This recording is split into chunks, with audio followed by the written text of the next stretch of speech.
Hey guys, what's up? It's coming for the win here. We're back for another edition of Diablo 3. Today on the channel, we're going to be playing a not so bad, yet not so great armor known as the Helltooth armor, particularly zombie bear build for it. Helltooth is pretty much based on the Necrosis, so for those particular abilities there, for us it's only going to matter because we're using zombie charger bears. They basically cast a additional effect which is called Necrosis, which pretty much slows down and does damage reduction against enemies, and enemies affected by that do even more weapon damage they procure. Another thing about this particular set is that when you cast a Wall of Death with the 6-piece bonus, pretty much the rest of your abilities, which would be Acid Cloud, but for us, we're only going to be using the zombie bears, you pretty much are going to be doing a lot of damage, about 17,500 extra damage whenever your Wall of Death is casted. So, to help make this set a little bit better, we're going to be using Captain Crimson as well as Soul Harvest, because those things will allow us to get some stacks that we need to be able to get more damage output. We're also going to be using the Traveler's Pledge, because we're going to be standing still quite a lot, which means we're going to stand still, we're going to fire off a whole bunch of zombie bears, and because we're firing off a whole bunch of zombie bears staying still, all those zombie bears are going to be doing a lot more damage. In our rings, we're pretty much going to be using Bane of the Stricken, Bane of the Trapped, and we are also going to be using Goak of Swiftness. Some people will be questioning why we need that, because we need a lot of cooldown to be constantly clicking Sweeping Wind. So all our damage is going to be coming from Zombie Charger, Zombie Bears. Spirit Walk is for mobility. Zombie Dogs will help us get a little bit of health back. Soul Harvest is where we're going to increase our amount of intelligence to do more damage. Wall of Zombies, particularly, is going to be there to create a wall and to help us get the 6-piece bonus to do 17,500% more damage. In our KNOX Cube, we definitely need Scrimshaw so we can do more damage with zombie bears. And we want a Tasker and Theo in there just so that the zombie dogs can attack quicker, so they'll help us get a bit more life. And then, obviously, for the ring slot, we needed a Ring of Royal Grandeur so that we're able to use the Captain Crimson set. Keep in mind, on our offhand, we had to use the new offhand weapon mojo thing, which is called Ufgon Trigedy Fidgety. I don't know. I can't pronounce that. I'm sorry, my bad, but that will allow us to shoot zombie bears in all directions, 8 of them, and we do 6 to 7 times more damage. So definitely, there's a link in the description for this armor set. So for anybody who needs all the breakdown on paper written down for your eyes to see, it's available in the description. So click that link if you need to.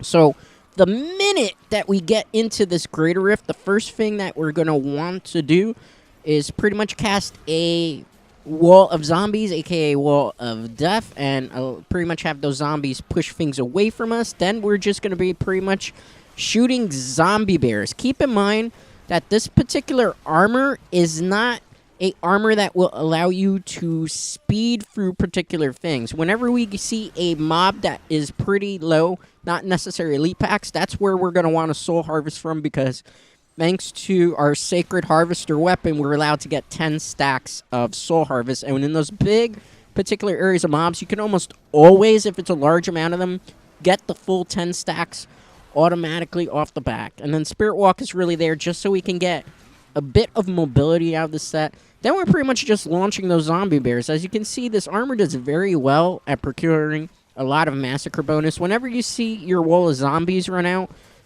it would be a good idea necessarily to cast them. Try to be careful how you cast them. Sometimes I get a bit greedy, particularly myself, and will cast them too early. But if you can, have them line up a wall, a perimeter of defense, so that you could just stand behind it and fire the zombie bears. Keep in mind, Wall of Zombies, the zombie bears, they all procure Necrosis, which is that green slimy thing that you see sometimes pretty much coming out and hit the enemies. That particularly slows enemies down, as well as it also does damage reduction for you. So they're kind of affected by this extra status that's only for this particular armor called Necrosis. So you're actually a really tanky armor, believe it or not. The only thing is you don't have a lot of speed, which obviously if you're looking for leaderboard placement, particularly in a season of Diablo, you're not really going to be able to find it, particularly with this particular armor set, as this is more of a push build. This is good for pushing high Greater Rifts, It's kind of a slow and steady wins the race type of deal with this particular armor. It is also kind of one of those armors where I have to say, like, if you just want to play something different and a unique play style and you don't want to run Mundanugu, which is pretty much the S tier armor set for the Witch Doctor, this is probably the most fun build that you could possibly find. There is the Arachnid build. This one performs a little bit better because it's better at pushing in my particular, or at least in my particular opinion, judgment. One thing with this set is it's really tanky, so it allows you to hit some of those higher greater rifts. We're doing, in this particular one, a greater rift 60, 65, 70, and I'm going to attempt to do a 75 as well with it. As we go higher up in the greater rifts, it's going to take a little longer to clear things because remember, this is one of those sets where you're pushing to just clear it. You're not trying to go for high leaderboard placement. Pretty much with the set, it's really all about the zombie bears and just finding a safe, sweet spot to hit with. One of the things I will note that with this particular build, Zombie Charger, Zombie Bears, is that as you see in this particular dungeon, there was a lot of twists and turns. There's a lot of tight corners. Sometimes a lot of your Zombie Bears are not able to attack in all the directions they need to. They get blocked by the wall, which is kind of where this armor, you start to see some of the kinks in it, some of its weaknesses. If you're in a dungeon layout that you have a lot of narrow corners, Zombie Bears will not be able to hit as many things, which becomes kind of unfortunate. I mean, you could, in theory, take out the Scrimshaw weapon, but then you wouldn't be doing any damage with the Zombie Bear, so that is very ill-advised to do. Also, keep in mind that you have to keep an eye on your Soul Harvest stacks, because keep in mind, since you're going to be standing still a lot of the time and taking off enemies from far and just sicking all those bears at them, that you are going to need from time to time to pick a pack of enemies, mobs, where you can soul harvest from them safely. As you get higher up in the greater rifts, you can't really do it on elite packs. When you're in the lower greater rifts, you can kind of get away with it because it'll be fine. Make sure always to try to keep your wall of depth, or your wall of zombies, I should say, up in front of you. That way you can create the perimeter, because most mobs are programmed in Diablo 3 to chase directly after you and in front of you. So if you set up that wall of zombies from the beginning, all the enemies are going to go hyper-aggressive towards you, and they're going to walk into the wall of zombies. They're going to get hit with the Necrosis status effect, which will do damage reduction and allow them to slow down. And remember, we have a Bane of the Trap, so anything that's being affected by some sort of status condition takes more damage. And then with Bane of the Stricken, since we're just constantly going to be channeling those zombie bears in particular, we're able to deal a large amount of damage because it's just constantly stacking and doing more damage as every stack procures that way. So overall, that was a very, very, very successful run. You can see we didn't take any deaths. It was just slow. Keep in mind, this is not a speed farming type of build. This is just to push greater rifts. So keep in mind, if you're looking for something S tier for the Witch Doctor, you are probably going to want to look at my Mundanuka video that's available in the playlist. If you want to do something just different, fun, unique, and try out one of the armors that actually got quite a bit of a buff here to try to make it a little bit more viable, this is probably one of the things you want to take a look at. Definitely, it's a fun build to play. It's not something that's going to give you high leaderboard placement. Now, this is actually a perfect example here, guys, of what I'm talking about as to some of the weaknesses with this particular armor set. As you can see, this dungeon layout, there's a lot of narrow corridors, which means that the more narrow the corridor is, the harder we have a problem of hitting and connecting with all of our zombie bearers. See, we're trying to lead the mobs to larger areas like here so we can fire some zombie bears, but they're not necessarily following. So, you know, you kind of want to, when you get to type of layouts like this, try to stay as close to the middle as possible and have the mobs kind of follow towards you. You're going to have to definitely rely a bit more on Wall of Death, or Wall of Zombies, I should say, to be able to do damage. Now, some of you are probably going to say in the comments, well, you could also run Gargantua in this. You can also run more zombie dogs. You could also run the piranhas. Here's the thing. You could even run Acid Cloud too. You could run all those effects together, but you're not going to be able to use this armor effectively. Gargantua is not really a good ability, and even with all the things that you use to augment pet builds, particularly like Enforcer and Tasker and Theo and the Master Jerome, like you would put those in your Kanai's Cube, you're going to start to notice that the only thing really on the Helltooth that seems to do a lot of damage is Zombie Bears thanks to Scrimshaw.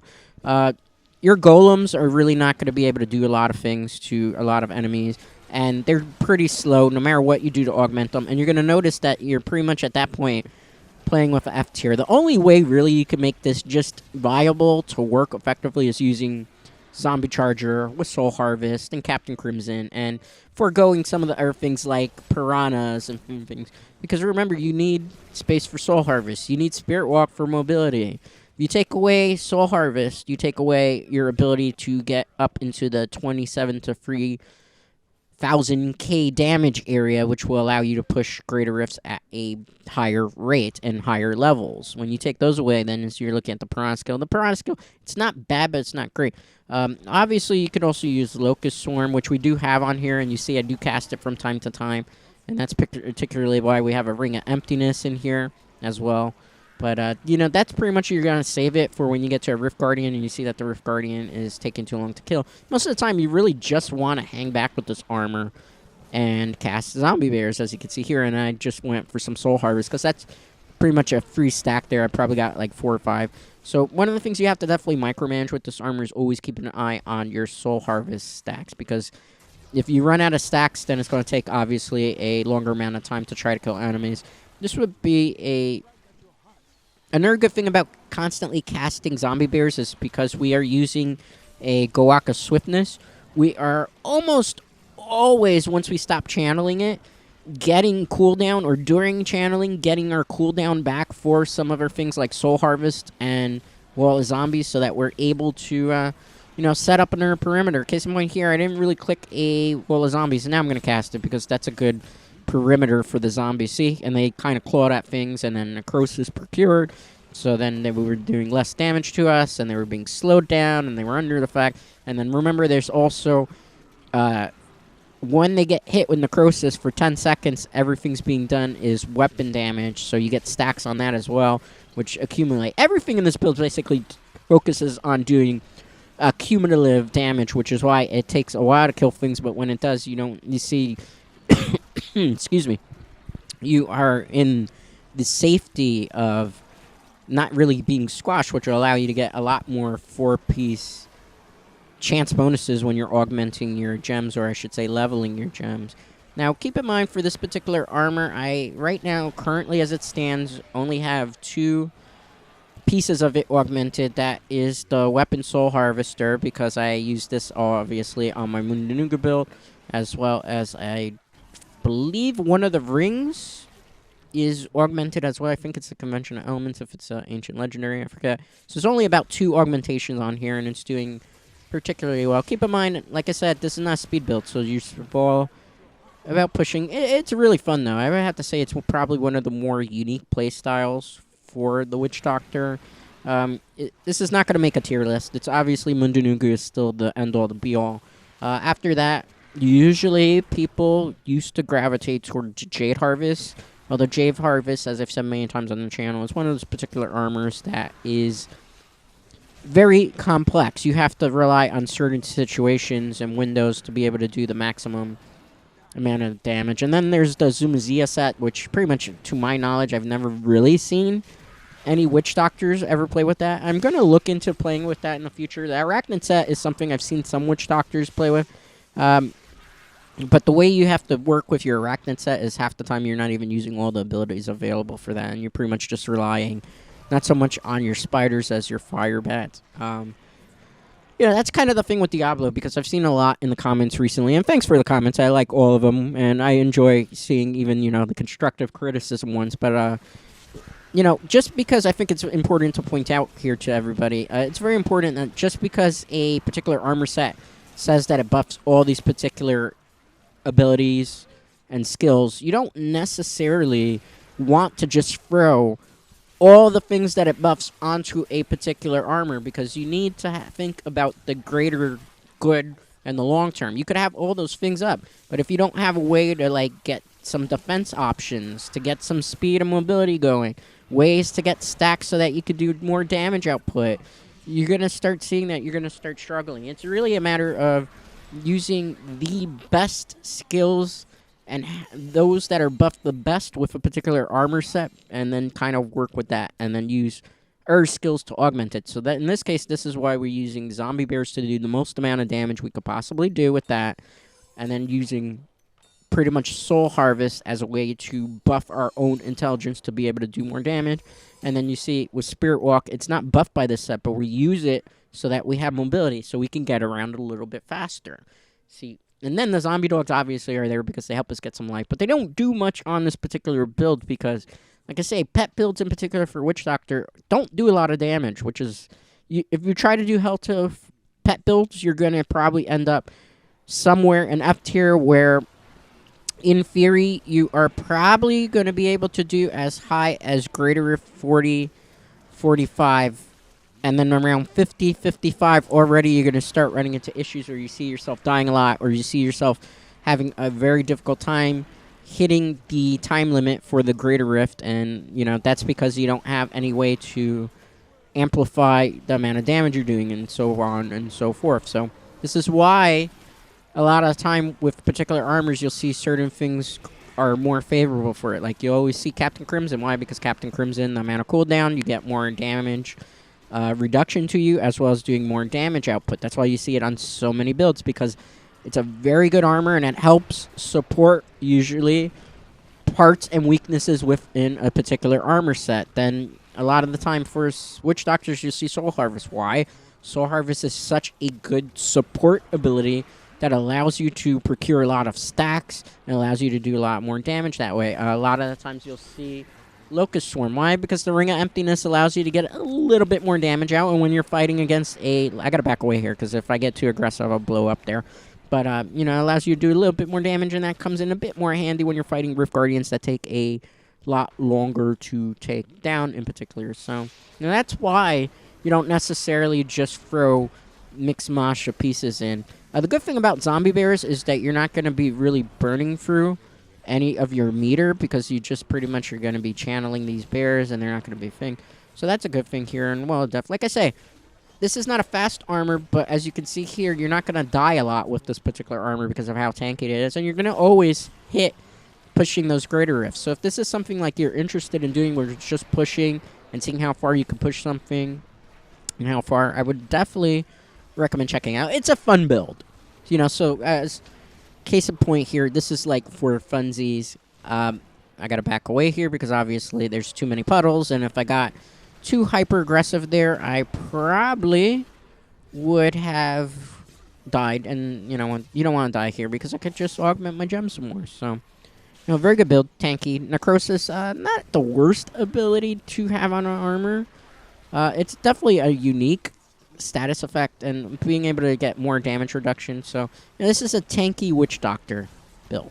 Tanky Witch Doctor push build. That's the best way I could describe it for those who need a more technical term.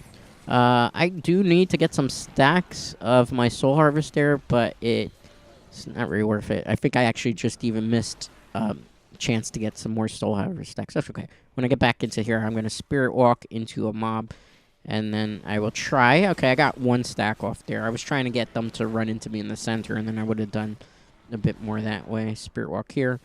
Wall of Zombies is going to take them out. We probably should have Spirit Harvest there as well. So, you know, I'm going to take wherever I can get. And whatever mobs I see, then it's a good opportunity to do it against. As you can see, I'm higher up in the Grave Rift. I can't necessarily run into the middle of an Elite Pack and start doing Soul Harvest, because I most likely, if I run into the center of a Elite Pack, would get squashed, just because I'm putting myself in the center and having all these enemies surround me as well. So that's one of the things to keep in mind with this particular armor. This is a slow and steady, wins the race, marathon type of armor, where you're just looking to get to the finish line. You don't care how fast you get to the finish line. It's just crossing that finish line. Alright, so overall, this is pretty much a pretty good run of this as well. And we just gotta clear out some of these mobs here. And we should be pretty good to go here. Yep. Alright. Alright. Pretty much we're going to hang back here and let the accrued effect of Traveler's Pledge go off. We used a wall of zombies to push enemies back further. That's another good part about the wall of zombies. You can push enemies away from you. It's great if you can get like an elite pack. The only problem with that is that the wall of zombies, just like pretty much zombie bears, has a problem when it comes to the perimeter. Like if it's a very narrow passageway, you're not going to get a large line of zombies, although it's still really good to keep them as a line of defense for you. So whenever you see that there's a lot of enemies coming to you, you want to cast it so that it's a line and that they have to cross through the zombies to get to you, not so much that they can walk across, around them or over them. That's usually how you want to cast wall zombies in this particular armor and use them the most effectively. Alright, we should be coming up on the Rift Guardian here. The Rift Guardian probably will take a lot shorter to kill than the air thing, so I'm going to be just, as you see there, the Rift Guardian died in about less than 2 seconds. It was just a matter of taking out all the mobs. Keep in mind the mobs, ironically, were more tanky, as opposed to that poor Rift Guardian that just got the massive amount of damage as we were doing there. I'm going to augment, no, we don't use that Borisky strip, that's for Crusader, that we use that for Bombardment Crusader. So I'm just going to level up this particular gem just so I can augment it. I'm never going to use this gem in any particular armor. It's just there to get it to high stat and then just, use it for augmentation to get more power into this particular armor and our armor that we're going to be using. Let's see what the clear time was on there, shall we? Alright, that was 5-minute clear time. This is going to be a Greater Rift 75. This is going to be the last Greater Rift we do with this particular set for the day. Like I said before, this is a push build, so you're not going for speed. It's just a matter of getting to the finish line, finishing the objective, and if we can, try not to take a death. That way we can get a 4-piece chance bonus to augment the gem, or level up the gem, I should say, to its best potential possible. So keep in mind, strategy is not going to change here. Always want to try to keep a wall of zombies up between you and the enemy. Whenever you see some low-level mobs, those are the ones you really want to try to soul harvest to. If you can get a large area of them before you soul harvest, that is probably more ideal. But definitely, take what you can get. Don't put yourself... See, there was a good situation where I had like 10 mobs right in front of me, and I could get a very good stack of soul harvest going. So you want to do particular things like that when you're going to try to get your soul harvest stacks. And then when you get them, just make sure you click on an enemy every once in a while just to keep that stack 10. Because if you don't continue to keep the stack going, eventually it'll run out, and then you'll have to try to get 10 stacks again. And when you get to higher Greater Rifts, it's going to be a bit harder in between particular skirmishes with enemies to be able to constantly try to get those stacks back up. So definitely keep that in mind. Keep in mind, look at the bears. As the bears are hitting things, they're doing sometimes billions of damage, sometimes they're doing trillions. It's pretty much where it's important to have high hit-crit ratio on your helm and on your gray.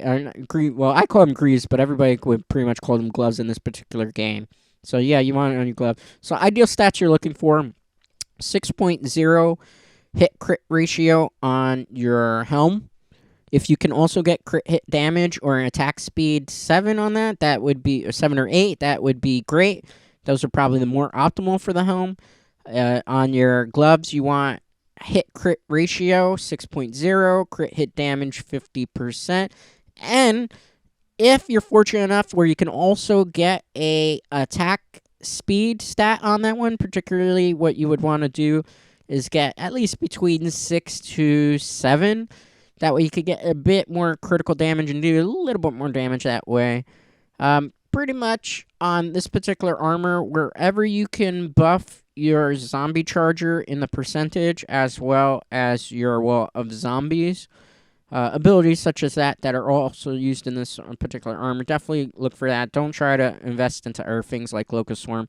It would be pretty much a waste. This is a very tanky build, so in theory, you could put more armor and more vitality, but you're going to be pretty bulky. Definitely look for whenever you can to put armor into your particular stat. Vitality is kind of one of those things where it depends on who you talk to. Some people will tell you vitality is kind of useless because you could just make that back up through Paragon farming. So when you Paragon farm, you'll have more vitality that way, and you can constantly, buff into vitality that way. No, that's really what it is. As always, some people ask the question, why did I put in this particular stat, or why I didn't? It's really like I always say with every armor, it's a work in progress. There's no such thing as a finalized armor in Diablo 3. Sometimes you get an armor that's near perfect, or times you won't. The only time you're going to get a perfect armor is if you had literally a full set of Primal Ancient Legendaries, and as we all know, for those of you who are familiar and play a lot of seasons of Diablo, you don't run into those necessarily too often, and when you do, it's not always particularly for a armor piece or weapon piece or necklace or ring that you actually need.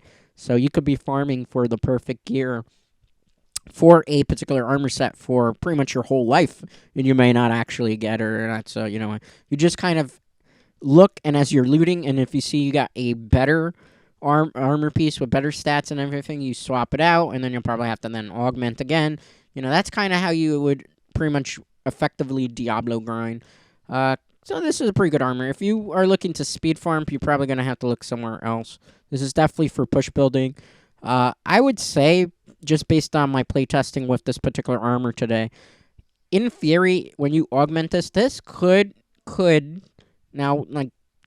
potentially, keep in mind the word could there, push Greater Rift 130 particularly well, maybe 125.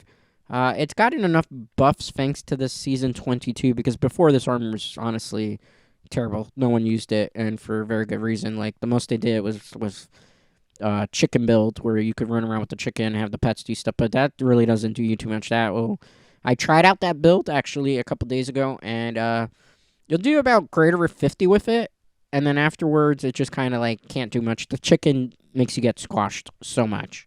And the higher Greater Rifts, when you're running around with the chicken and you run into Elite Pack, about 98% of the time, you're going to get one-shotted by Elite Packs as a chicken. So it's probably not very well recommended. They did buff chicken in particular for the Manjub carving set, and it's better than it was before, but at the same time, it's still not viable. It's there for, more mobility if you wanted to. So, in theory, you could, I don't recommend this, you could use Manjub's Carving Knight over Soul Harvest, but you wouldn't be able to push Greater Rifts this high, because you're going to lose out on those stacks and be able to do a lot of damage. So, definitely, I don't recommend it. I still say stick with this build in particular. Maybe in the future, if I'm feeling bored, I will play the Chicken Helltooth pet build to show you exactly why it's not really a good armor and why it's not advised to be used in Season 22. Obviously, when it comes to Season 22 Diablo, this is not your starter set armor. That is going to be the Mundunugu set, which I do have a video of that. I've covered that set quite a few times on the channel in the last couple of weeks. You could definitely check that out in our playlist and stuff. If you found a better way to run the Zombie Charge Zombie Bear build with Helltooth, and you think you have a better variation of this build, definitely make sure to voice off your sentiments in the comments. I like always hearing in the comments from you guys, whether positive, whether negative, as long as it's constructive and a constructive debate. Love to hear from you guys. As always, I definitely greatly appreciate the support with the Diablo videos, and I love interacting with the Diablo 3 community. Very fun community to be part of. Alright, so as you saw there, we pushed through that very well, and if I'm not mistaken, no, we didn't take any deaths. So like I said before, it's not very good for pushing, because you are able to push high Greater Rifts and not take deaths, which allows you more opportunities to get the 4 chance bonus and high Greater Rifts. So that's definitely one benefit to running Helltooth, if you're looking to farm higher Greater Rifts, and some of the speed builds are just not cutting it because they're not able to tank the hits as well. So that's 6-minute clear time, pretty well for armor that's not fully optimized. That's a push. So that's going to do it for today's video. Make sure to give this video a like and subscribe, and I'll see you next time for the next Diablo 3 video. And definitely let me know in the comments what you think of Helltooth Zombie Bears.